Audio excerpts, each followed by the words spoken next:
Y bueno, pues sin más, vamos a continuar con los estudios con el Evangelio de Mateo. Vamos a retomar donde lo dejamos. Estuvimos la semana pasada en el capítulo 3. Todos ahí tengan sus Biblias presentes, ¿no? En el texto, ¿no? Para seguir el hilo, para seguir pues el estudio. Nos quedamos en el versículo 13 y hoy vamos a estar viendo un poquito sobre el bautismo, ¿no? El bautismo de Yeshua, de Jesús, el Cristo. Estuvimos viendo sobre Juan el Bautista, ¿no? El bautismo de Juan, las palabras, ¿no? Que tiene con Yeshua, la exhortación que da Juan, ¿no? Del juicio y el anunciamiento, ¿no? Que venía detrás de él, uno que bautizaría no en agua, ¿no? Sino en Espíritu Santo y en fuego, ¿no? Entonces, obviamente, se alude a Jesús, a Yeshua, ¿no? El Mesías, y llega el momento en que pues Juan, ¿no? Como vimos en el texto y estuvimos analizando, se siente indigno, ¿no? Indigno de poder, obviamente, participar en el bautismo, ¿no? Del Mesías. Obviamente, creo que esa es la actitud, ¿no? Que todo ser viviente tendría que tener, ¿no? Pues el Mesías era el santo, ¿no? Y Yeshua le dice, ¿no? Terminamos con esas palabras: es necesario cumplir toda justicia, ¿no? Es decir, Jesús se humilló, ¿no? Y pausó también por las aguas del bautismo, en señal también proféticamente, ¿no? De que él asumiría, ¿no? Asumiría el rol mesiánico y cumpliría con todo lo establecido en la palabra y todo lo establecido en los planes y designios divinos, ¿no? Ahora, ese plan, ¿no? Conlleva no solo un plan salvífico, ¿no? Que es el plan, obviamente, principal del Eterno, sino también conlleva, obviamente, a todos los que no escuchan de esta salvación y rechazan la salvación de Dios, implica un juicio, ¿no? Puesto que, como dice, la palabra es quien juzga al creyente, ¿no? Y el que rechace sus promesas, su palabra, esa salvación tan grande, ¿no? Como dice Hebreos, está rechazando la vida. Por tanto, solo le queda el estar separado. Y el estar separado es una condición de muerte, cosa que es, obviamente, nefasta, ¿no? Para todas las personas que puedan alcanzar, ¿no? O que se acerquen y rechacen el Evangelio, ¿no? Entonces tenemos que tener en cuenta eso. Yeshua vino a salvar a los pecadores, ¿no? Su misión fue esa, pero aquel que rechaza esa salvación, pues obviamente se separa y lo único que le queda es la condenación, ¿no? Entonces vamos a adentrarnos en el texto, en Mateo capítulo 3, verso 13. Vamos a darle lectura y, como siempre, pues analizar, ¿no? Y aquí vamos a ver, obviamente, algo muy interesante, ¿no? Porque aquí, oficialmente, comienza el ministerio de Jesús, ¿no? Ya hemos relatado su infancia, su nacimiento, ¿no? Cómo él fue concebido por el Espíritu Santo en promesa, ¿no? Para que se cumpliese la Escritura. Estuvimos viendo también sus años, ¿no? En Egipto, que él desciende con sus padres terrenales y luego pues asciende, cumplido el tiempo, ¿no? Por la situación. Y ahora llegamos obviamente, a lo que viene siendo lo más importante en los evangelios, ¿no? Todo es importante, pero aquí comienza la restauración, por decir así, o comienza aquellos que los profetas profetizaron, ¿no? Sobre los postreros días, ¿no? Sobre, pues, las promesas que encontramos, ¿no? de Dios interactuando, ¿no? En la condición humana. Y esto se cumple, ¿no? En la primera venida de Yeshua. Y en este momento es cuando inicia esa obra, ¿no? En lo que se conoce como el ministerio terrenal de Jesús. Y comienza con este rito, ¿no? Que es el bautismo. Entonces vamos a leer el versículo 13 al 15 tenemos ahí en pantalla, diapositiva 196, y dice así: Llega entonces Jesús desde Galilea al Jordán, donde estaba Juan, para ser bautizado por él. Pero él trataba de impedírselo, diciendo: Yo soy el que necesita ser bautizado por ti, y tú vienes a mí. Pero respondiendo Jesús le dijo: Deja ahora, porque así nos es conveniente que se cumpla toda justicia. Bien, eso ya lo vimos, estuvimos analizando esas palabras, lo he leído para recordar. Y vamos a leer del 16 al 17 y comentar estos versos. Y Jesús, después de que fue bautizado, subió enseguida del agua, y he aquí se abrieron los cielos. Y vio al Espíritu de Dios descendiendo como una paloma que venía sobre él. Y he aquí una voz de los cielos que decía: Este es mi Hijo, el amado, en quien me complací. Bien, aquí comienza, como digo, el ministerio terrenal de Jesús, ¿no? Y comienza con esta confirmación, ¿no? Obviamente que su obra no era obra humana, sino él había venido a cumplir los designios divinos, ¿no? Los designios establecidos desde antes de la fundación del mundo, ¿no? Como dice Pablo. Y encontramos este suceso, ¿no? Este suceso de se abren los cielos, ¿no? Y desciende la promesa, ¿no? Aquella promesa que el profeta Joel predijo, los profetas también, que decía: en los postreros días derramaré mi espíritu sobre toda carne, ¿no? Aquí comienza como esa primicia, ¿no? El descender el Espíritu Santo y confirmando, obviamente, el llamado, ¿no? de Yeshua y el inicio de su ministerio, ¿no? Bien, esto obviamente lo relatan Marcos, Lucas, ¿no? y Juan, los evangelios, ¿no? los sinópticos y luego Juan. Y dan detalles, ¿no? diferentes. Mateo da algunos otros detalles. Y encontramos esta expresión, ¿no? Se abrieron los cielos, ¿no? Algo tan característico que lo encontramos también, obviamente, en textos proféticos, ¿no? Por ejemplo, en el libro de Ezequiel, el profeta Ezequiel, en la revelación que él tuvo de trono de Dios, de la carroza de Dios, ¿no? Y de todas las visiones que él tuvo, en el profeta Ezequiel se utiliza también la expresión del cielo abierto, ¿no? En Ezequiel 1.1, en el primer versículo del profeta Ezequiel, dice: En el año 30, el cuarto mes, a 5 días del mes, aconteció que estando yo en medio de los cautivos, junto al río Quebar, los cielos fueron abiertos y vi visiones de Dios, ¿no? Entonces encontramos esto. Encontramos también en otros profetas la misma expresión, ¿no? Isaías 64.1 dice: Oh, si rasgaras los cielos y descendieras, para que las montañas fueran derretidas ante tu presencia.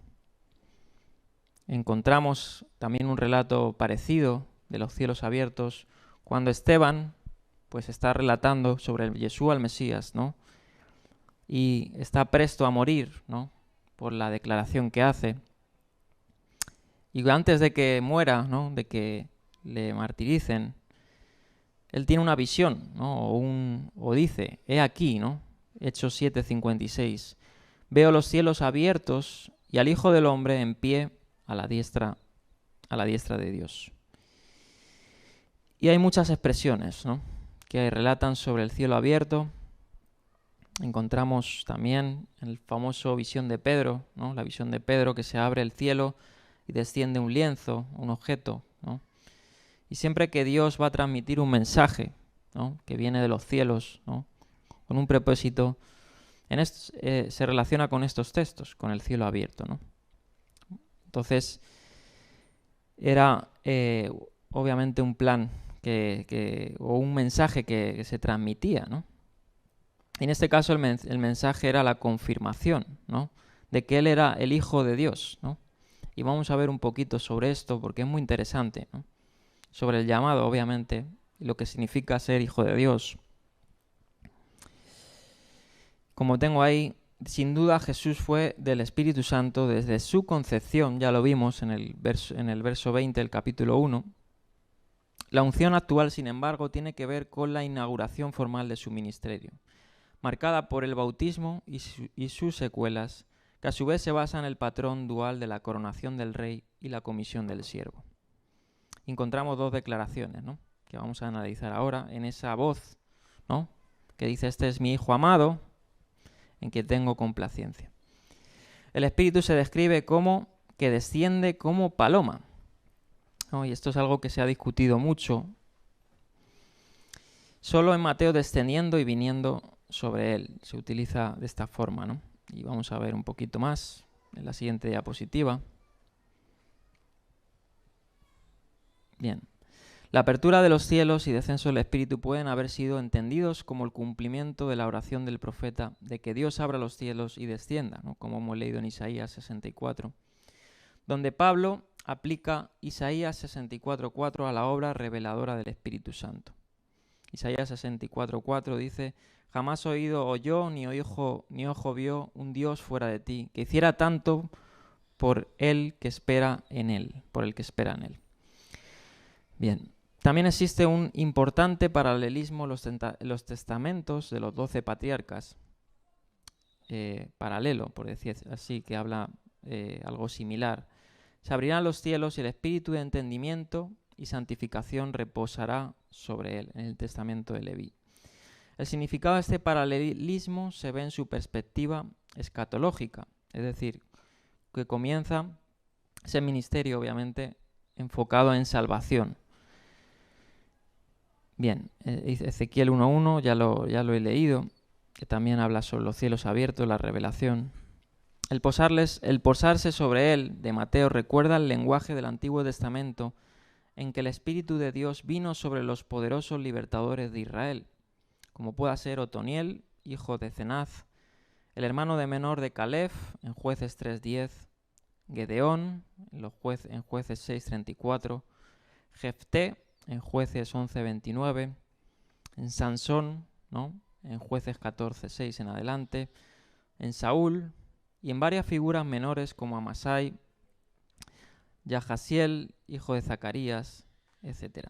De hecho, el Espíritu de Dios se posó incluso sobre el tristemente célebre Bilam, ¿no?, que lo hemos estudiado tantas veces, cuya maldición fue convertida en bendición. Bien. Seguimos. Y ahora entramos a analizar un poquito Primero vamos a ver un poquito lo que se comenta, ¿no? Pues siempre llama la atención, ¿no?, que desciende el Espíritu en forma de paloma, ¿no? Y de ahí surge esta voz en los cielos. Y el Espíritu desciende, ¿no? Desciende y bautiza, ¿no?, por decir así, en el ministerio de Jesús. Y aquí tenemos estos comentarios, vamos a leerlos. Esto está sacado de unas fuentes que comentaré ahora, porque se comenta mucho en los círculos académicos sobre qué significa esto, ¿no?, y se discute. Algunos vamos a ver un poquito lo que le han atribuido a esta voz de los cielos, ¿no? Y espero que pueda expresarlo claramente y dar mi propia idea de lo que he podido yo deducir de todo esto, lo que veo más plausible. Obviamente siempre pues se prestan las interpretaciones, pues hay algunas que son obviamente más plausibles que otras, ¿no? No quiere decir que todas las interpretaciones sean erradas, las demás, ¿no?, pueden tener algo de verdad. Pero en textos así que son, pues, no son, que son abiertos, ¿no?, que se pueden dar a múltiples interpretaciones, pues está bien escuchar, ¿no?, y ver las que son más coherentes. Bien. Entonces se analiza, ¿no?, se analiza sobre este suceso el descenso del Espíritu Santo en forma corporal como paloma, ¿no? O como paloma, dice Mateo. En Lucas dice como en forma corporal como paloma, ¿no? No sabemos exactamente cómo lo vieron, o si es que sí lo vieron, porque el tema es, si tú analizas los evangelios, el único que parece ser que vio esto, o que se dice explícitamente, fue Juan el Bautista. Posiblemente Jesús estuviera con más personas y lo vieran, ¿no?, y lo escucharan, esa voz. Pero el Evangelio según Juan, en el capítulo 1:32, dice: y Juan dio testimonio, o sea, lo dio validez de que esto fue verdad, diciendo: he contemplado al Espíritu que descendía del cielo como una paloma y permaneció sobre él. Entonces, no sabemos, pues, obviamente, explícitamente cómo fue esto, ¿no? Pero la paloma siempre ha tenido, pues, algunas alusiones bíblicas, y los intérpretes han querido darle, pues, algunas posibilidades más plausibles, ¿no? Hay un comentario de Davis y Allison que todos los académicos lo citan. Posiblemente sea el más extenso, ¿no?, en fuentes y en... es una serie de comentarios, lo pueden adquirir, están en inglés, de ICC, que es una serie de comentarios académicos. Y este Davis y Allison da hasta 16 posibilidades, ¿no?, en análisis, pero vamos a dar solo 2, que son las que más comparten los académicos, que sean más plausibles. Bien, antes quiero leer el primer punto del comentario del verso 16. La referencia de la paloma se encuentra en los 4 evangelios. Aquí, en Juan 1:32, que es el que he leído, el testimonio de Juan el Bautista, la expresión en griego parece adverbial. El Espíritu descendió como podría hacerlo una paloma. En Lucas 3:22 es adjetival y así solo lo subraya, diciendo: el Espíritu descendió en forma corporal como una paloma. De cualquier modo, la carga común de los evangelistas es transmitir que se produjo un descenso literal. O sea, en eso los 4 concuerdan. Literal o real del Espíritu sobre Jesús. El simbolismo contenido en la referencia a la paloma no está claro en el texto, ¿no? Las 2 posibilidades más prometedoras son las siguientes. Primera, dado que los rabinos compararon la presencia del Espíritu sobre las aguas en Génesis 1:2 con un ave que anida a sus crías, y en un caso específicamente con una paloma, eso está en el Talmud, en el Tratado Hagigá, y ahora sí eso lo leeré, porque aludieron, ¿no? Pero vamos a ver también lo que significa un poquito la paloma en la literatura rabínica, ¿no?, y cómo se interpretaba. La paloma señala aquí el comienzo de una nueva creación, ¿no? Esa es una de las posibilidades, muy plausible, ¿no?, si la meditáis, ¿no?, y podéis, en el comentario de Davis y Allison ahí se desarrolla, ¿no?, muy extensamente. Pero encontramos esta expresión, ¿no?, de Génesis 1:2, que dice que el Espíritu se movía por la faz de las aguas, ¿no? Y el verbo en hebreo, en este caso, que también se utilizó la Septuaginta, ¿no?, para este verbo en griego, alude como a un revoloteo de un ave o de una paloma, como si el Espíritu se posara, ¿no?, en este caso sobre las aguas, ¿no?, y en el caso del Evangelio sobre Yeshua, ¿no? Y eso indicaría, ¿no?, una nueva creación. Dado que en Génesis se aplica la nueva creación de los cielos y la tierra, aquí estaríamos hablando de una nueva creación en el sentido de que comienza la era del nuevo pacto, ¿no?, lo que conocemos nosotros, ¿no? Segunda interpretación, paralelamente a la paloma que regresó al arca de Noé en Génesis 8, del 8 al 12, la paloma significa el final del juicio y el comienzo de una era de bendición en presencia del prometido, ¿no? Encontramos, algunos han aludido, entre otras, ¿no?, pero estas son 2 principales, que la paloma se conecta con el suceso del diluvio, cuando Dios envía un juicio, ¿no?, a las naciones por la corrupción, ¿no? Y vamos a ver que también tiene una plausibilidad en esto. Y vamos a ver por qué. Porque en estos tiempos se creía que Dios ya no hablaba directamente con el hombre, ¿no? Y eso está expresado en la literatura rabínica, y solo Dios se expresaba de una forma, ¿no?, a ciertas personas, que era con el eco de la voz. Y vamos a hablar un poquito qué significa esto. Por ejemplo, esa primera posibilidad, ¿no?, que he hablado de una nueva creación, y que algunos aludieron a la paloma con ese texto de Génesis 1:2, ¿no?, que dice que el Espíritu posaba sobre la superficie de las aguas. el Talmud dice esto, ¿no? Y están obviamente en un contexto, si ustedes alguna vez han leído el Talmud, pues ahí se discuten muchas cosas, ¿no? Demasiadas. Y hay que también tener presente pues sus discusiones, ¿no? Yo tengo las ediciones de Jacob Neusner, que son unas ediciones del Talmud que compré, y él dice lo siguiente, ¿no? Bueno, el Talmud dice lo siguiente, en un contexto, ¿no? Pero quiero citar esta cita porque se alude, ¿no? En pocas referencias de la literatura judía se alude a la paloma como al espíritu, ¿no? En otras se alude a Israel, y vamos a ver ahora el porqué. Entonces, en esta cita del Tratado de Hagigá, el capítulo 2, verso 6, ¿no?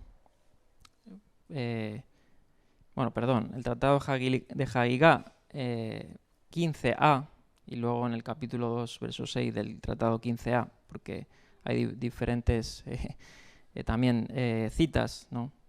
Y aquí hago un paréntesis para el que le guste estudiar, porque encontraréis que hay fuentes que ustedes vayan a buscarlas, ¿no? Y según también las ediciones, según las impresiones, la editorial, o en este caso el tiempo o cómo se ha clasificado, no encontraréis las citas explícitamente. Por ejemplo, en Josefo encontraréis que muchos citan a Josefo, ¿no? Y si vais a los tratados de Josefo en español, no van a coincidir las citas, porque las citas cambian del español puede ser a otros idiomas o a otras ediciones, ¿no? Que eso me ha pasado, porque digo, ¿dónde están estas citas? No las encuentras, pero tienes que tener presente esto, ¿no? Y eso es un paréntesis. Bien, dice lo siguiente, vamos a ir al tema. Bueno, ahí hay una discusión, ¿no? Rabí Josué ben Hananías estaba en pie en las escaleras de la montaña del templo y Ben Zoma lo vio, dice, pero no se levantó antes que él. Le dijo, ¿de dónde y a dónde Ben Zoma? ¿A dónde va Ben Zoma? ¿No? Son como hay discusiones con sabios que tiene. Le respondió, estaba examinando el espacio entre el agua superior y el agua inferior y la distancia entre una y otra. Y esta no es más que 3 palmos solamente. Y el Espíritu de Dios se cernía sobre la faz de las aguas, como una paloma que se cierne sobre sus crías sin llegar a tocarlas, ¿no? Esta es una de las expresiones que ellos aludieran al Espíritu de Dios como una paloma, ¿no? Y hay muy pocas. Quizá esta sea, creo que la más explícita en la literatura judía, pero no encontramos pues mucho, ¿no? Y ahora, ¿por qué se utiliza la figura de una paloma, ¿no? Como en representación del espíritu? También hay que entrar, obviamente, ahí ahora vamos a ver un poquito lo que se comenta. Obviamente, y voy a leer este comentario de World Biblical Commentary de Mateo. Bien, dice, la paloma como símbolo del Espíritu Santo solo aparece en esta literatura y en el Targum también de Cantares. Esas son las dos fuentes principales y de hecho el Targum de Cantares es más explícito aún. El Targum de Cantares 2.12. Llama la atención sobre la frecuente asociación de la paloma y la divinidad en el mundo antiguo. Bien, en los tiempos modernos se suele insistir en que la paloma era un símbolo aceptado del Espíritu Santo, pero esto hay que tener claro, que las pruebas no lo corroboran. El Espíritu se movía sobre la faz de las aguas en la creación puede ser relevante, pero no se menciona la paloma en ese pasaje, ¿no? Solo el verbo hace indicar pues, que pueda ser plausible eso. Sin embargo, la paloma era a veces un símbolo de Israel, eso lo encontramos en el profeta Oseas, capítulo 7, verso 11, y es posible que esto esté en mente aquí. Si es así, Jesús es visto como el verdadero israelita ideal cuando recibe el Espíritu de Dios en el umbral de su ministerio público. Morgan, que es un comentarista, señala además que la paloma es el emblema de la debilidad. De modo que el Espíritu de Dios en forma de paloma es un emblema del poder en la mansedumbre. Mateo es el único de los evangelistas que añade el descenso del Espíritu, el hecho de que vino sobre Jesús. Bien, la paloma, y bueno, hay muchas cosas que decir de la paloma. La paloma, que desde el punto de vista de la ciencia natural en la antigüedad no tiene bilis, era para los primeros cristianos el símbolo de toda clase de virtudes. Así simbolizaba la inofensividad, la impotencia, Esta asociación con la virtud puede haber llevado a la opinión de que era un símbolo útil para el espíritu, pero esto no puede ser más que una especulación, ¿no? Bueno, hay muchos textos, incluso antiguos, que hablan de la paloma. Y ahora vamos a ver un poquito sobre la otra interpretación, ¿no? Sobre lo que se aludió a la paloma, a la figura de la paloma, para con Israel. Ahí hemos leído la conexión que hace este comentarista. Bien. Vamos a seguir la próxima diapositiva. En este curso vamos a seguir con esto. La paloma, esto está sacado del comentario del Nuevo Testamento desde la literatura del Talmud y el Midrash, de dos alemanes, Strack y Billerbeck, que son muy citados, ¿no? Bueno, por ahí tenemos los tomos que trajo Héctor. La verdad, aportan mucha riqueza, ¿no? Para ver y analizar los textos. Dice, la paloma en la literatura rabínica simbolizaba repetidamente la congregación de Israel. La paloma también se consideraba un símbolo del Espíritu de Dios que se puede demostrar por muy pocos textos, que ya he dicho dos, ¿no? El Targum de Cantares y ese texto mucho más antiguo, o sea, mucho más nuevo, ¿no? del Talmud. En el Tratado de Berajot 3a, el sonido de un espíritu divino se compara con el arrullo de la paloma. Elías, que se apareció, bueno, ahí aparece esa cita,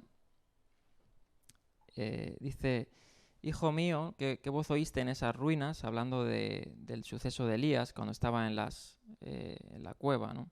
Le respondí, oí una voz del cielo, una bat kol que arrullaba como una paloma y gritaba, ay de mí que he destruido mi casa y quemado mi templo y desterrado a sus hijos entre las naciones. Bueno, y hay muchos textos, ¿no?, que aluden más en la literatura rabínica la figura de la paloma con la figura de Israel. Y bueno, y ahí podéis ir más a este comentario y analizar más, ¿no?, sobre esta figura. Bien, y ahora vamos, porque se oye esta voz, ¿no? Y algunos han atribuido a que esta voz es lo que se conocía, ¿no?, en la época, en la literatura judía, y más que en la literatura, porque en ese momento no estaba compilada, ¿no?, pero se tenía presente el fenómeno del eco de la voz, ¿no?, que vamos a explicar un poquito qué es esto, y voy a dar un poquito mi interpretación sobre esto. Bien, en las épocas del Nuevo Testamento, los judíos habían llegado, por decir así, a una conclusión de que Dios no hablaba o que había abandonado, por decir así, a la nación. Y que solo se expresaba, ¿no?, en este eco de la voz, ¿no?, lo que se conoce en hebreo como la bat kol, ¿no? Y algunos han interpretado como esta voz de los cielos como esa bat kol, ¿no? Yo no creo que sea esto explícitamente, ¿no?, porque esto es algo que, como te digo, es netamente judío. De hecho, es todo lo contrario, y vamos a ver por qué. Y voy a leer aquí sobre un poquito qué significa esto de la voz de la bat kol en este mismo comentario que de estos dos alemanes, Billerbeck y Strauss, y dice, el bat kol, ¿no?, se considera un débil, tener presente eso, un débil sustituto de la profecía, por lo que puede ser la voz del espíritu profético o del Espíritu Santo. Si su sonido se compara con el arrullo de la paloma, cabe suponer que se hablaba del Espíritu Santo con la imagen de una paloma. La interpretación alegórica en Cantar 2.12, de la redención de Israel de la tierra de Egipto en el Targum, aunque tardía, es particularmente indicativa de ello. Moisés y Aarón, que parecen ramas de palmera, aparecieron para hacer milagros en la tierra de los egipcios, y llegó el momento de eliminar a los primogénitos egipcios. Interpretación de las palabras del texto. Había llegado así como la voz del Espíritu Santo. La palabra en el texto es la voz de la tórtola, de la redención, de la que hablé con vuestro padre Abraham. ¿Qué le dije? Yo también juzgaré al pueblo al que servirán, y después de eso saldrán con grandes riquezas. Y ahora haré lo que he acordado hacer con él por medio de mi palabra. Bien. O sea, aquí ya nos está diciendo que el Bat Kol se considera como un débil sustituto de la profecía o un eco, ¿no?, de cuando Dios habla. Y bueno, sobre esto hay mucha literatura, sobre todo la literatura, en su mayoría la literatura judía, ¿no? Por ejemplo, vamos a leer así al azar una cita. Y bueno, os la voy a citar así de memoria, porque en el Talmud se relata que Dios, puesto que la profecía había abandonado Israel, ¿no?, con los 400 años que se conocen del silencio, Dios solo se expresaba a través del eco de la voz, ¿no? Y se expresaba pues a los sabios, ¿no?, supuestamente a los que estudiaban las escrituras, ¿no?, a los que se conocen como los sabios. Y por ejemplo se relata en el Talmud pues una historia, ¿no?, seguramente sea una fábula, porque hay muchas fábulas, ¿no? Y yo creo que a eso se dedicaba también Pablo, a desmentir las fábulas. Por eso habla de las fábulas también judías, ¿no? Y se describía como una discusión entre la casa de Hillel, o la escuela de Hillel, y la escuela de Shammai, ¿no? Y de repente en esa discusión sobre una interpretación de un texto apareció una Bat Kol, ¿no?, de los cielos. Le dijo, no, la casa de Hillel tiene la razón, ¿no? Y para cosas así se utilizaba esto, para decisiones de interpretación o para cosas que Dios hablaba en esos tiempos de silencio, ¿no? Pero si nos vamos al Nuevo Testamento, ¿no?, y si nos vamos a la sola Escritura, ¿no?, tanto que es hoy discutido esto, encontramos pues que realmente en esos tiempos había, yo lo veo así, un juicio, por decir así, por haber abandonado la Torá de Dios, ¿no?, la Torá de Mosé. ¿Cómo termina el último libro del Antiguo Testamento? Es una pregunta. ¿Alguno se acuerda? Malaquías 4. Ahí habla, ¿no?, de la venida de Juan, bueno, de Elías, ¿no? Él va a volver al corazón de los padres y los hijos, pero dice, y no os olvidéis de la ley de Moisés, mi siervo, ¿no? Pues muchos hacen alusión a eso, ¿no?, a que vendrá el profeta Elías, sí, pero termina diciendo eso, ¿no? No os olvidéis de la ley de Moisés, mi siervo. Entonces la nación, ya solo lo que yo describí de los tiempos políticos, religiosos que estaban en la época, en los contextos previos a Mateo, ¿no?, sobre Herodes, sobre los saduceos y todo eso, ya te da una idea de cómo estaba la nación y cómo estaban, por decir así, la vid, ¿no?, cómo estaban los principales religiosos o aquellos que tenían la tutela de la nación, porque Israel fue diseñada no para un reino, ¿no?, o para un rey. De hecho, el pueblo pidió rey porque fue rebelde a Dios, ¿no?, y quería ser como las demás naciones, ¿no? Pero el propósito de Dios no era ese. El propósito de Dios era obviamente que el pueblo se ciñera a su palabra, ¿no? Y así tiene que ser todo creyente, ceñirse a su palabra. Pero el pueblo no quería esto y obviamente, pese a la misericordia de Dios una vez tras otra, ¿no?, pues llegó ese tiempo, desde el último profeta, en que se produjo un silencio, ¿no? Ya podemos discutir si los libros que se conocen deuterocanónicos, ¿no?, o libros como los Macabeos, que son más históricos, ¿no?, si Dios interviene o no. Posiblemente, obviamente, Él interviene, porque Él no abandona a su pueblo, ¿no? Pero no se expresa de la misma forma, ¿no? No hay una comunión entre Dios y su pueblo de la misma forma, ¿no?, como pueda ser en el templo o en el tabernáculo. Porque claro, yo me he preguntado eso, ¿no?, cuando estudio, pero ya, pues, claro, en los tiempos de Yeshua no estaba el arca de Dios, ¿no? Y el arca de Dios, ¿de qué era símbolo? Era el símbolo de su presencia. ¿Dónde Dios descendía en el día de la expiación? Dice que descendía sobre el propiciatorio. Si no había propiciatorio, ¿no?, no había arca, ¿por qué era? Porque estaban mal, ¿no? Estaban bajo juicio de Dios. O sea, Dios en cierta manera, o bueno, no Dios, sino el pueblo, le había dado la espalda a Dios, ¿no? No Dios a ellos, porque Dios siempre estaba, y lo dice, cercano a los que lo temen, ¿no? Como dice el profeta Isaías. Entonces, esta Bat Kol, ¿no? Puedo decir que fue, de cierta manera, una forma del pueblo judío de excusarse como que Dios seguía hablando, ¿no? O de esta forma. Posiblemente pueda que ser que alguna vez, ¿no?, pudiera pasar, pero vamos a ver que esto no fue exactamente como se conoce una Bat Kol, ¿no? Y voy a decir ahora el porqué. Bien, la diapositiva 206. Bien. Vamos a seguir con la apertura de los cielos. Se produce no solo la efusión simbólica del Espíritu, sino también, y esto es muy importante, porque en esta voz de los cielos se dictamina el llamado de Yeshua y de dónde viene, y obviamente de dónde viene, que su ministerio no es, como se conoce, terrenal, aunque fue en la tierra, ¿no?, su ministerio era celestial. Su acto era totalmente guiado por el decreto divino, ¿no?, por su palabra. ¿Qué dijo Yeshua? Yo he venido a hacer la voluntad de mi Padre. ¿No? No decía eso una vez tras otra. Y no podía salirse de ahí, ¿no? Ya analizaremos, porque vamos a seguir estudiando los evangelios, todo ese papel, ¿no?, toda esa providencia de Dios en el plan de salvación y en el ministerio de Yeshua. Pero él vino a hacer las obras de su Padre, decía una vez tras otra, ¿no?, de Abba.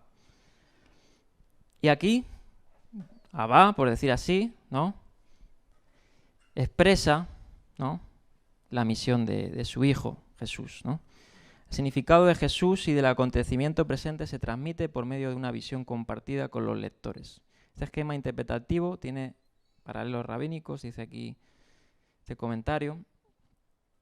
Una voz del cielo significa obviamente una voz divina, no un eco. En este caso no fue un eco, ¿no?, lo que se escuchó. Fue una voz clara, ¿no?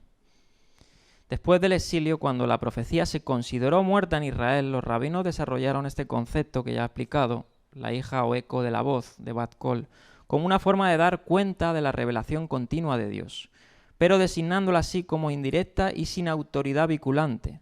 Normalmente en el periodo del Nuevo Testamento, una voz del cielo, para los tiempos de Yeshua, algunos interpretarían que sería considerado una Bat Kol. Con la muerte de los últimos profetas literarios, Ageo, Zacarías y Malaquías, se extinguió el espíritu a causa del pecado de Israel. Desde entonces se creía que Dios hablaba únicamente por esto, ¿no? Un pobre sustitutivo. Dice aquí Joaquín Jeremías, estoy citando a Joaquín Jeremías. Pero esta opinión no llegó a ser absolutamente dominante. Es verdad que los testimonios aislados que tenemos en los escritos del judaísmo helénico sobre la acción presente del Espíritu dicen poco en lo que concierne a Israel del primer siglo. Pero en esa época había un entusiasmo, que ya lo hemos hablado, escatológico, que condujo repetidas veces a una esperanza de que el Espíritu volvería a actuar. Asimismo, incluso en la literatura de Qumran se menciona esto como que en ellos está el Espíritu Santo actuando, porque ellos son los precursores de la salvación, ¿no? Los esenios o los habitantes de Qumran, ellos se creían que eran ya la último remanente fiel, ¿no?, y que en ellos se comenzaba la restauración, ¿no? Pero encontramos en su misma literatura esto, o sea, que ellos tenían esa expectativa que ya hablé en los anteriores estudios, ¿no?, sobre la venida de un Mesías, y lo encontramos en los evangelios, ¿no? Habían personas que eran justas, deseosas que dicen, el Evangelio según Lucas, de la venida del Mesías, ¿no? Había mucha gente así, porque ya vimos que estaban subyugados por los romanos, corrupción en el sacerdocio, ¿no?, tantas y tantas cosas. Bien, y entonces este pobre sustitutivo, algunos le aludían a que era una voz del cielo como una Bat Kol, ¿no? Bien, y fíjate, mira, quiero leer este texto, esto está en Hechos 19:2. ¿Por qué por decir así, los cristianos o los judíos o a todos los habitantes de Israel que estuvieran familiarizados con las promesas de Dios tenían conocimiento de lo que era el Espíritu Santo, ¿no? Ahora, no conforme a lo que se iba a manifestar. Vamos a leer Hechos 19:2. Y esto es en otro contexto, ¿no? Pablo está en Éfeso con sus discípulos, con los que está discipulando. Está predicando el Evangelio en Éfeso. Y obviamente, pues entre ellos hubieran judíos, ¿no? En Éfeso había una gran comunidad judía. Dice, recibisteis el Espíritu Santo cuando creísteis, y ellos a él ni siquiera hemos oído que haya Espíritu Santo, ¿no? O sea, como que se entiende, algunos comentaristas entienden que esto no es que no estaban familiarizados como que no supieran qué era el Espíritu Santo, sino que como que hasta ahora nunca habíamos oído que existiese algo así como el Espíritu Santo, en su sentido de que no hemos oído aún que el Espíritu Santo vuelva a estar presente, es decir, derramado sobre el pueblo, ¿no? Ya hemos visto que, y hemos analizado y se sabe que el Espíritu Santo en el Antiguo Testamento obviamente venía sobre personas, ¿no? Específicas, reyes, jueces, ¿no? Y otros personajes, ¿no? Pero la promesa era que no solo sean sobre personas específicas, sino sobre toda la carne, ¿no? Gentiles, judíos, etc., ¿no? Esa era la promesa. No solo sobre el pueblo de Israel físico. Bien. Bueno, esto lo desarrolla más Jeremías, ese texto, Joaquín Jeremías. Y termino con su cita. En la idea de la extinción del espíritu se expresa la conciencia de la lejanía de Dios en el presente. Un tiempo sin espíritu, bueno, eso lo tengo en otra cita que tenía ahí, pero la voy a leer y luego la ponemos ahí, la había preparado. Pero fíjate lo que dice. Si puedes ir a la diapositiva 209. Esto dice Joaquín Jeremías sobre los tiempos, ¿no? Dice, el próximo. Dice, en la idea de la extinción del espíritu se expresa la conciencia de la lejanía de Dios en el presente. Un tiempo sin espíritu es un tiempo bajo juicio. Dios calla. Tan solo en el tiempo final terminará la época calamitosa de la retirada de la salvación y el espíritu retornará. Entonces había una extinción, ¿no? En los tiempos, podemos decir, del Nuevo Testamento. Sin embargo, aquí, en este acontecimiento, comienza de nuevo, ¿no?, la promesa a tomar forma. Es decir, como hemos dicho, puede ser con el símbolo de paloma o sobre una nueva creación, ¿no? Esa era del espíritu, y no el espíritu momentáneo sobre una persona específica, sino sobre todos los discípulos de Yeshua, ¿no? Sobre todos nosotros, todos aquellos que le tememos, ¿no? Judíos, gentiles o bárbaros o toda clase de personas. Bien, vamos a seguir. La diapositiva 207. Bueno, esto ya la he leído, perdón.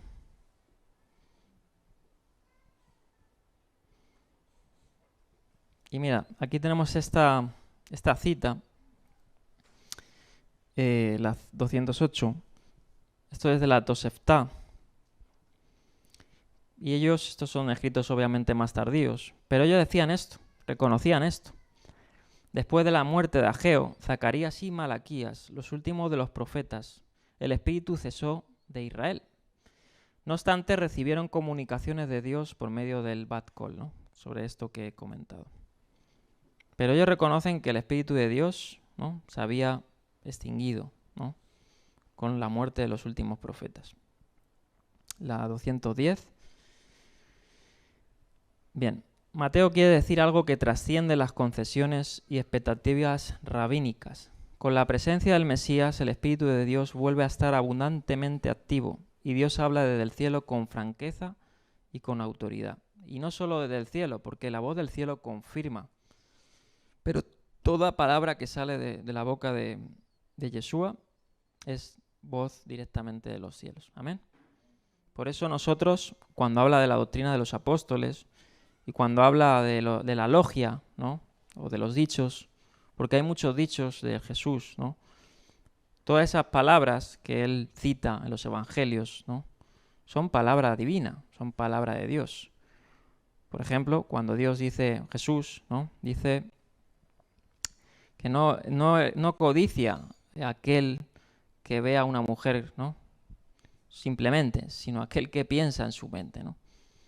Eso te está trasladando obviamente a palabra de Dios, ¿no? Porque ese es el sentido de su palabra. Y además, la misión del Mesías, y vamos a ver, sobre todo en el próximo capítulo, no en el 4 que vamos a ver hoy, sino en el 5. El capítulo 5 es el desarrollo de la doctrina de Jesús, ¿no? El sermón de la montaña, donde él expresa obviamente el espíritu de la Torá, él expresa explícitamente el sentir por el que Dios dio la Torá, ¿no? Etc. Bien. Entonces, el espíritu vuelve a estar activo abundantemente, ¿no? Y con esta voz del cielo lo confirma, ¿no? Bien. Mateo también se aparta de la ración del pasaje veterostamentario citado Salmo 2.7, ¿no? En el Salmo 2.7 vamos a leerlo. Dice, algunos han aludido obviamente a este decreto. Y ya ayer los varones estamos hablando un poquito de Josué y hemos estudiado lo que significa un decreto divino, ¿no? Algo que es inamovible, ¿no? Entonces, el Salmo 2.7 dice, yo promulgaré el decreto. El Señor me ha dicho, mi hijo eres tú, yo te he engendrado hoy. O sea, esto fue una declaración de ya lo predispuesto, ¿no? Un decreto divino ya predispuesto, diciendo, este es mi hijo amado, ¿no? Mateo tiene en certeza esto, ¿no? Posiblemente, esta declaración. La afirmación de Jesús como Hijo de Dios participa de asociaciones mesiánicas mediante el uso del Salmo 2. Y si leéis el Salmo 2, ¿no? Obviamente no lo voy a leer, pero ya lo hemos leído y lo hemos estudiado. Está hablando, obviamente, del rol del Mesías, ¿no? Desde el primer versículo al último de este Salmo.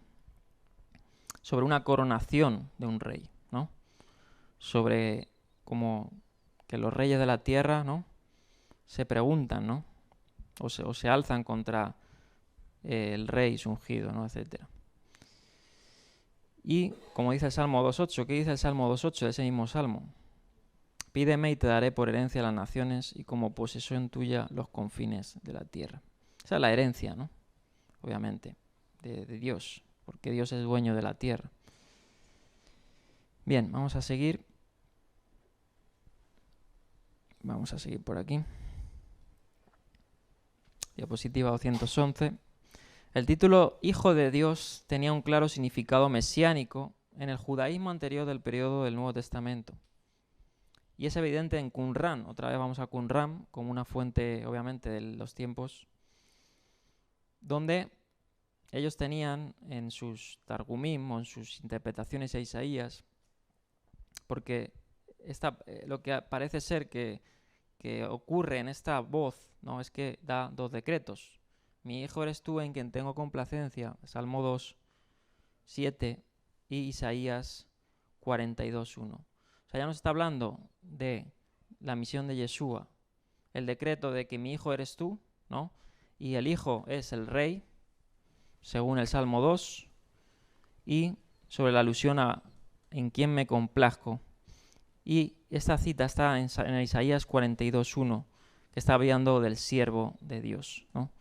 Y el siervo es aquel en quien pues iba a estar depositada el plan de redención, y el siervo es ni más ni menos que el Cordero de Dios, ¿no? Un siervo que vino a servir, como él decía, y no a ser servido como un rey. Entonces vemos tanto el rey, ¿no? El papel del rey en el Salmo 2, como la misión del siervo, ¿no? En esta declaración, ¿no? Entonces por eso digo, es una declaración de peso. Es una declaración que Juan dio testimonio de ella.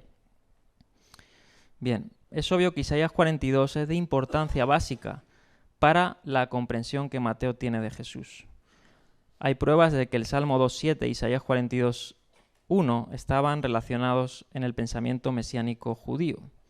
Dios se complace en su Hijo unigénito amado, quien que en obediencia asume la misión del siervo que trae la salvación a las naciones, y que finalmente en su muerte carga con la iniquidad de su pueblo.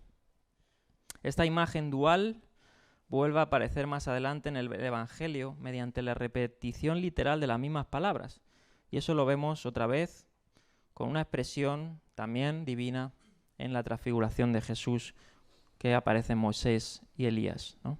Y vuelve a salir otra vez este anunciamiento, es decir, su misión, ¿no? Este es mi Hijo amado en quien tengo complacencia. Esta vez, haciendo alusión al 17:5 de Mateo, está más adecuada en la conjunción de la narración de la transfiguración, que sigue inmediatamente el primer anuncio de Jesús, de su inminente, ¿qué? Sufrimiento y muerte, ¿no? Bien. Vamos a seguir. Bueno, esto ya he hablado, la Bad Call. Y ahora tengo muchas cosas muy interesantes, pero vamos a pasar al capítulo 4.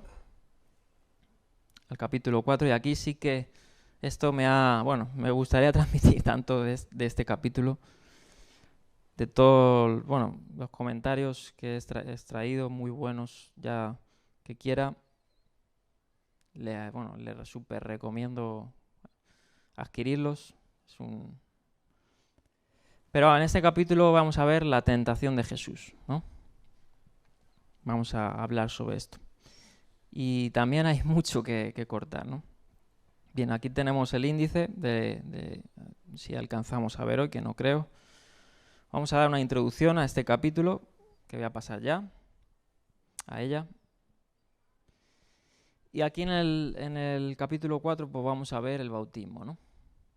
Perdón, el bautismo, las tentaciones de Jesús, porque seguidamente de que se declara esa voz de los cielos, ¿no? Comienza su ministerio, ¿no?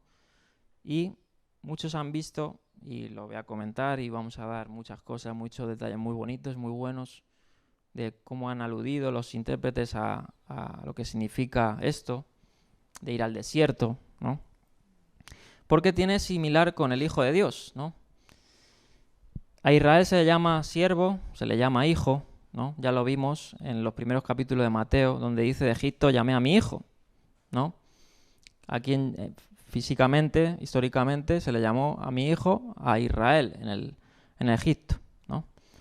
Pero siempre Yeshua, es la verdadera imagen, ¿no? De ese Israel espiritual, por decir así, que debía ser espiritual, ¿no? El verdadero israelita.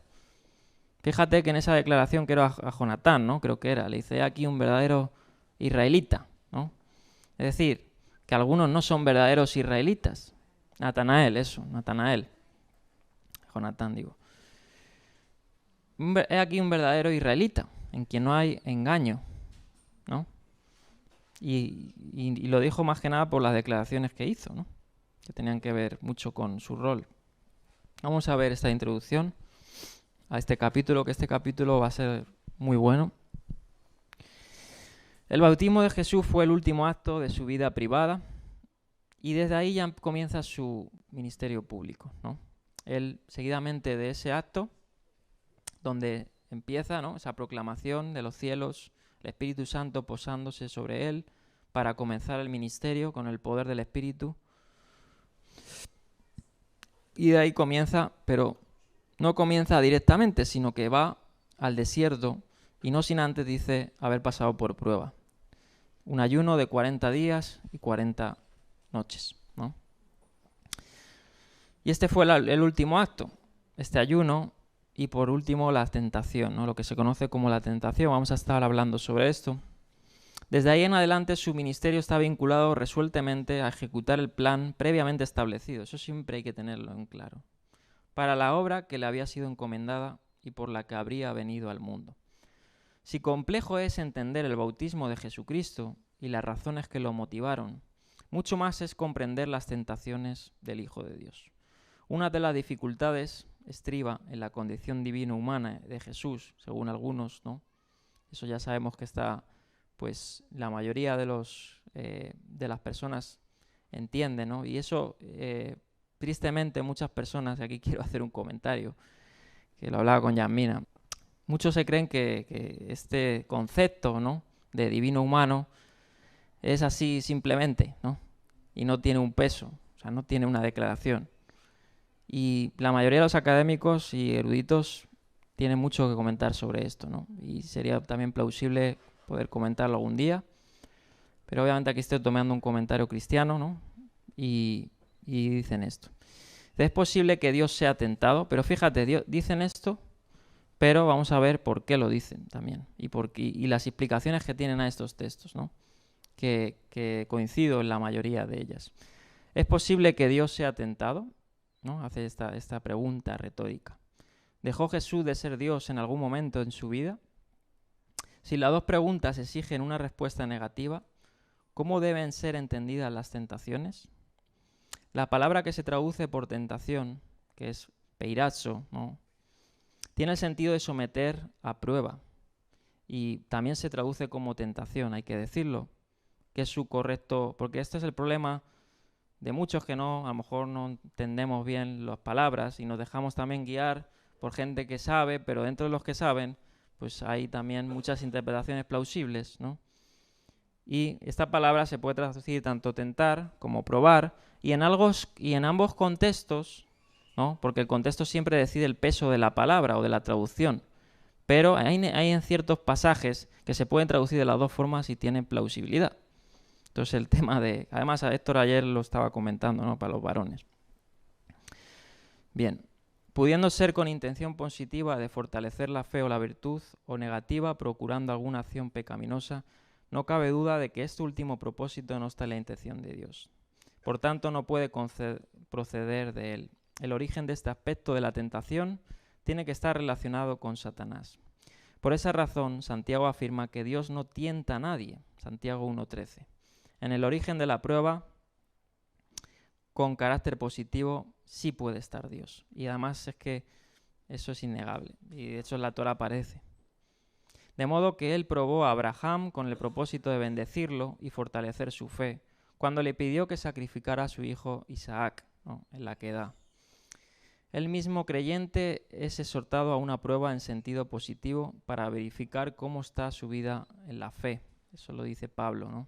Probaos a vosotros mismos, dice, ¿no?, en este sentido positivo.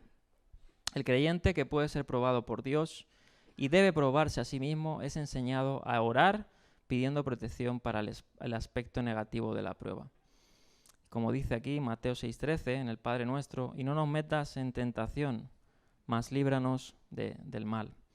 La vida del cristiano está rodeada de pruebas, eso es obvio, algunas de las cuales generan dificultades y aflicciones. Primera de Pedro 1:6, que dice que ninguna prueba, ¿no?, ninguna aflicción del presente puede compararse con la gloria venidera. Pero el conflicto no puede superar nunca las fuerzas espirituales que el cristiano tiene para soportarlo. Eso lo dice también Pablo. Ninguno es probado, ¿no?, más allá. Primera de Corintios 10:13, ¿no?, más allá que pueda resistir. Entonces Dios sabe lo que hace y Dios lo hace con un propósito. Y hay que tomar estas tentaciones, ¿no?, porque son tentaciones en el sentido no a la humanidad o la pecaminosidad que pueda tener Jesús, sino vamos a ver y vamos a analizarlas de otra forma, ¿no? Bien. Se comenta tanto sobre esto, muchísimas cosas, ¿no? Vamos a seguir leyendo aquí. Obviamente la Biblia enseña que Dios puede ser probado, lo dice una vez tras otra, dice además el mismo probaos, ¿no? Probadme, dice. Pero todos los pasajes que enseñan este aspecto de la verdad deben ser considerados bajo la premisa que Dios no puede ser tentado hacia el mal. Ni tampoco Él tienta a nadie en esta dirección. El sentido de esa prueba o tentación relacionada con Dios tiene que ver con una provocación que el hombre genera contra Él. Un aspecto de la provocación, de la prueba, del tentar a Dios, se produce cuando se imponen a los creyentes preceptos que no están en la Escritura. Y es ahí donde Dios, ¿no?, habla de esto, probadme.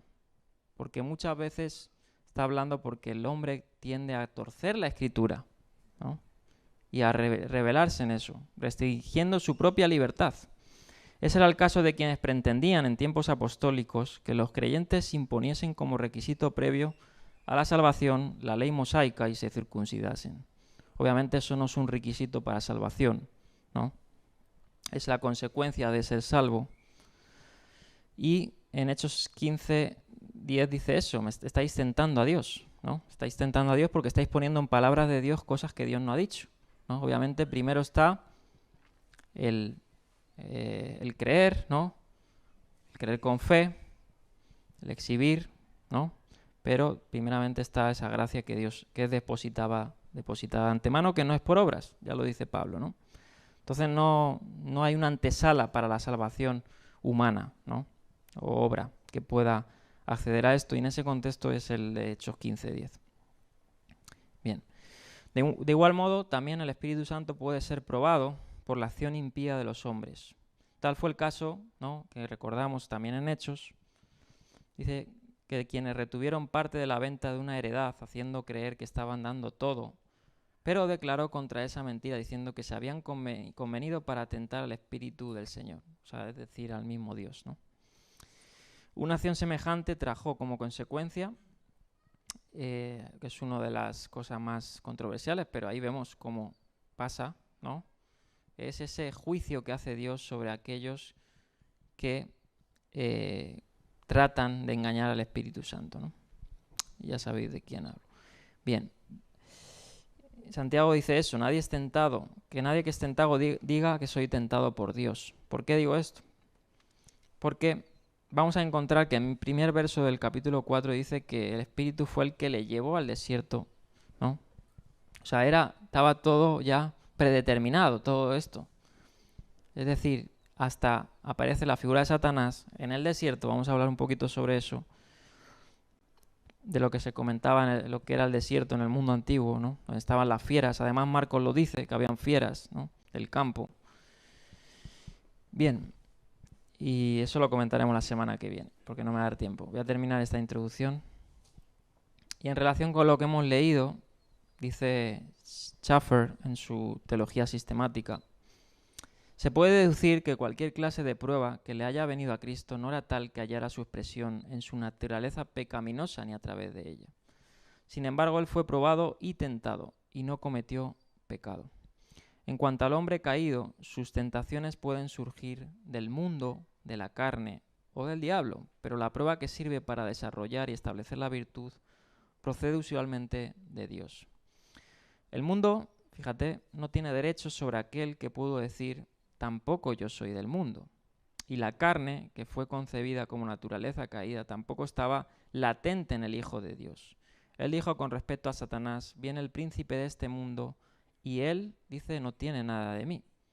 Es decir, obviamente Jesús no tenía pecado, como dicen los textos del Nuevo Testamento. Así como es imposible atacar a una ciudad inconquistable, así es imposible asaltar la persona o la figura, quien es Dios encarnado, semejanza de hombre Cristo, el Mesías. El Mesías fue tentado, probado, no para probar su impecabilidad para sí mismo, para el Padre, sino a favor de todos los que han sido llamados a confiar en Él. Así como Dios puede ser tentado, así Cristo podía ser tentado, ¿no?, en el sentido de probado. Está escrito: ¿por qué me tentáis, hipócritas? Y fíjate, eso está haciendo alusión a los fariseos, que trataban de probarle, ¿no?, o tentarle. ¿Para qué? Para ver si tenía error en ese sentido, ¿no? Ahora, las tentaciones de Satanás que se atribuyen, vamos a analizarlas porque es que tienen una carga muy, muy fuerte en su rol de hijo de Dios, ¿no? Además lo dice: si eres el hijo de Dios. Todas las alusiones son a eso. Y vamos a ver el porqué, ¿no? Y eso lo veremos la semana que viene. Debe ser tenido en cuenta al analizar el pasaje sobre las tentaciones de Jesús que éstas se producen al margen o en otra esfera en la que se produce la caída en la vida del ser humano. Seguido a las tentaciones se inicia, vamos a ver después a lo largo del 4, la descripción del ministerio público del Señor, con el traslado de residencia a la ciudad de Capernaum, desde donde comenzó a predicar ahí Jesús el Evangelio del Reino que hablaba Juan el Bautista, llevando adelante el ministerio evangelizador de Juan el Bautista, preso por Herodes, el llamamiento a los primeros discípulos forma parte de estos detalles que Mateo pone en ese pasaje en su vida pública o en su introducción para comenzar su ministerio. Con unas palabras sencillas y concretas establece el programa que era la operatividad continua de Cristo en su ministerio, que enseñaba, predicaba y sanaba. La fama del Señor se difundió, saltando las fronteras de Israel y alcanzando las naciones del entorno. En todo momento estaba rodeado de grandes multitudes que lo seguían, con las que compartía la enseñanza y eran bendecidas por las obras mesiánicas que llevaba a cabo. Bien. Ahora, y no voy a leer esta cita de Chris Skinner, pero me parece muy interesante que obviamente dentro de los estudiosos se discute de dónde sale esto, ¿no? De las tentaciones, ¿no? Algunos minimalistas y algunas personas siempre han tenido a criticar esto, ¿no? Obviamente si Jesús se va al desierto él solo, ¿no? Obviamente, ¿de dónde ha provenido la fuente? Pues obviamente de la logia de los dichos de Jesús, ¿no? Es decir, Jesús posiblemente les contó esto, ¿no? En este caso a Mateo o a los evangelistas, ¿no? Este relato, en forma parabólica o una realidad espiritual, ¿no? Posiblemente realidad. Bien. Seguimos y terminamos ya con este comentario. Dice, la narración de la prueba de Jesús está estrechamente relacionada con la narración precedente al bautismo de Jesús. El conectivo específico se encuentra en el término en griego, aunque además dice después de esto, ¿no? Y en el término clave, que es el término clave de las tentaciones, que es hijo de Dios. Jesús es proclamado hijo de Dios en los acontecimientos inmediatamente posteriores al bautismo, y su filiación es de vital importancia para su misión. Pero ¿cómo se relaciona con esa filiación especialmente en circunstancias de prueba? ¿Muestra el Hijo las cualidades que exige la filiación al Eterno, como por ejemplo las que se exigen al Hijo de Dios, Israel, es decir, confianza, obediencia, fidelidad? De hecho, en este pasaje encontramos un paralelismo muy interesante con la experiencia de Israel en el desierto, y esto es lo que han encontrado y lo analizaremos la semana que viene, como que obviamente cuando de Egipto llame a mi hijo, ¿a dónde le llama? Al desierto, ¿no? Igual haciendo figurativamente el rol de Jesús, ¿no? Como el verdadero israelita saliendo de Egipto, en este caso, además viene de Egipto, ¿no? Y pues se establece en Galilea, pero pasando el desierto que Israel pasó, en la figura de 40 años como 40 días, ¿no? La secuencia en el relato de Mateo sobre Jesús es similar tras el regreso de Egipto. Tenemos el bautismo, por ejemplo, comparado por algunos estudiosos, con la travesía de Israel del Mar de Cañas o el Mar Rojo, ¿no? La declaración divina de Jesús como Hijo de Dios y el tiempo de prueba en el desierto. Bien, y aquí voy a leer, me encantó esta cita de Carson. No, esta es de Leon Morris, perdón. No, me he adelantado. La de Carson es la semana que viene. Pero voy a leer esta de Leon Morris en su comentario a Mateo. La de Carson la dejo porque esa es preciosa y seguro me la vais a pedir. Es tan bonita.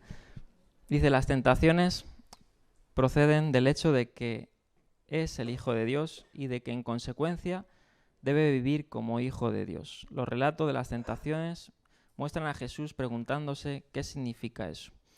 ¿Debe ser un hacedor de prodigios utilizando sus poderes para satisfacer sus propias necesidades? Obviamente esta es una pregunta retórica, ¿no? Obviamente no.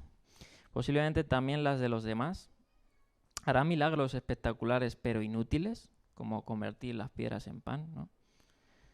¿Va a establecer un poderoso imperio que gobierne todo el mundo, como le hace ver Satanás, ¿no? Yo te entrego todos los dominios, ¿no? Etcétera.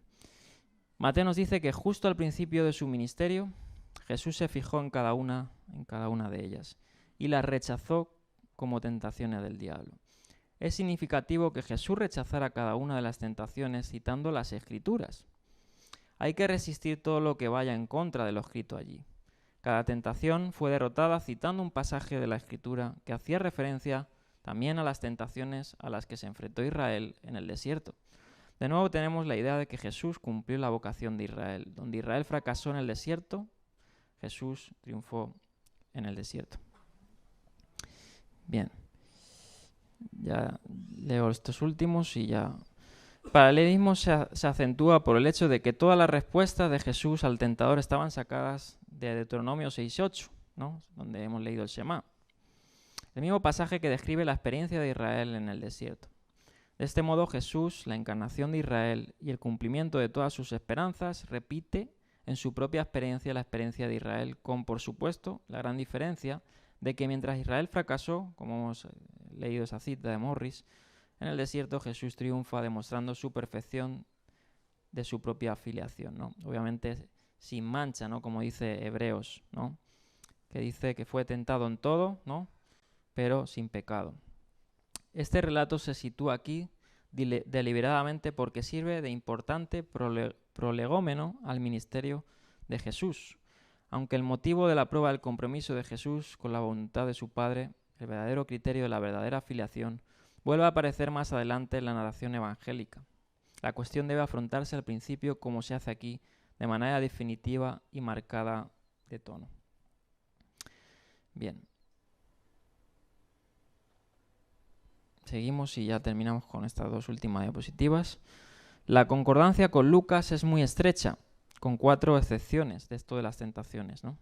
Y aquí es un poco el orden de las tentaciones lo que varía de Lucas a Mateo, ¿no? Y tiene un sentido por cómo lo enfoca Lucas.